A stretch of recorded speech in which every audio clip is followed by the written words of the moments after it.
सुबोध यांनी एका प्रायव्हेट कंपनीमध्ये 35 वर्ष नोकरी केली। मागच्या महिन्यात ते रिटायर झाले। खासगी नोकरी असल्यामुळे त्यांना खूप जास्त पेन्शन मिळणार नाही।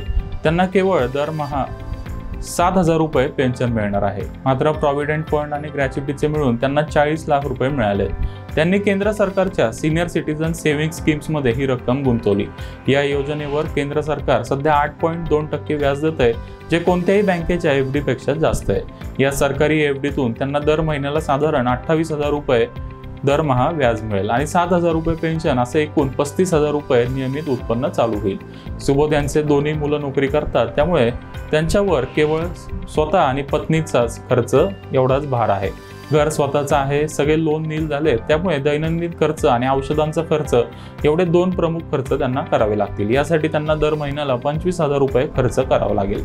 35 मधून 25 गेले म्हणजे त्यांच्याकडे 10,000 रुपये शिल्लक आहेत। सुबोध यांच्याप्रमाणेच इतर ज्येष्ठ नागरिकांकडेही काही पैसे जर दर महिन्याला शिल्लक राहत असतील तर त्यांनी इक्विटीमध्ये गुंतवणूक करावी का, ते आता जाणून घेऊया।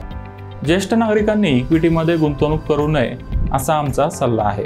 मात्र ज्येष्ठ नागरिक मध्यम जोखीम असणाऱ्या बॅलन्स ॲडव्हान्टेज फंड किंवा मल्टी ॲसेट फंडमध्ये गुंतवणूक करू शकतात नाही तर त्यांनी या फंड्समध्ये गुंतवणूक केलीच पाहिजे। प्रत्येक ज्येष्ठ नागरिकाने मासिक उत्पन्नाच्या किमान 10 ते 20% रक्कम नियमितपणे या फंड्समध्ये टाकली पाहिजे। आम्ही असं का म्हणतोय ते आधी समजून घेऊया। महागाई हा ज्येष्ठ नागरिकांचा सर्वात मोठा शत्रू आहे। ज्यांना पुरेशी सरकारी पेन्शन मिळते त्यांना महागाईची झळ बसत नाही, कारण त्यांचा महागाई भत्ता वाढत जातो। त्यामुळे महागाई वाढली तर त्याच प्रमाणात त्यांची पेन्शनही वाढते। मात्र ज्या ज्येष्ठ नागरिकांचा खर्च एफडीच्या व्याजावर चालू आहे ते महागाईमुळे अडचणीत सापडतात। सुरुवातीला उत्पन्न आणि खर्चाचं गणित जमतं, मात्र कालांतराने महागाई वाढत जाते, पण एफडीचं व्याज आहे तेवढंच राहतं किंवा ते कमी देखील होऊ शकतं। सुबोध यांचं उत्पन्न सध्या आहे 35,000 रुपये आणि त्यांचा खर्च आहे 25,000 रुपये।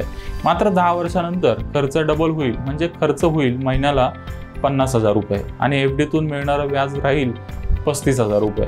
थोडक्यात काय तर महागाईमुळे त्यांच्या एफडीची पर्चेसिंग पॉवर कमी झाली आहे। भारतात सध्या 15 कोटींपेक्षा जास्त ज्येष्ठ नागरिक आहेत आणि दिवसेंदिवस हा आकडा वाढतच चालला आहे। त्यामुळे महागाईवर मात करून आपली पर्चेसिंग पॉवर टिकवण्यासाठी काय मार्ग आहे ते जाणून घेणं प्रत्येकासाठी महत्त्वाचं आहे।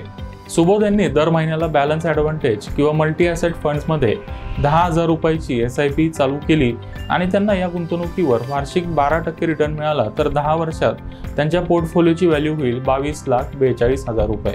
10 वर्षानंतर त्यांना एफडीतून 35,000 रुपये व्याज मिळेल, पण त्यांचा खर्च असेल 50,000 रुपये।